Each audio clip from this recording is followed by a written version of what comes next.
My name is Benoit Bédard and I'm the Product and Technology Manager. In asset management, the biggest problem I see in organization is the lack of data policies. A large part of operational budgets is spent on maintenance, which typically generates a lot of data.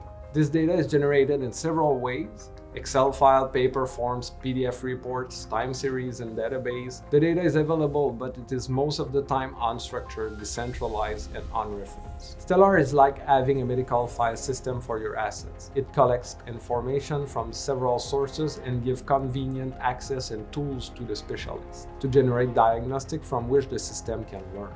Industries have a hard time with digital transformation because the focus is too often on technology and not enough on the process. Even if Stelar sets a foundation for data management and structure, it does not solve this shift in focus. This is why we don't market Stelar as a standalone product, but we provide it in a process in which it's the tool that enables the transformation. The process is meant to bring a level of clarity in asset management priority, investment, and strategy. Then, with decentralized and structured data, it's easier to keep the process alive, consistent, and flowing in the business. The goal is not only to achieve digital transformation, but to maintain an overview of the asset base's global health. Our development philosophy for Stelar is based on openness and ease of use. The goal is to be accessible for all users and collaborators. To achieve our vision, we deliberately avoided creating a closed type of system. We want to collaborate and grow the asset durability market. This endeavor is based on durability. This is bigger than just a business. It's the future of industrial markets worldwide. We provide tools to easily import and export data. We provide tools to create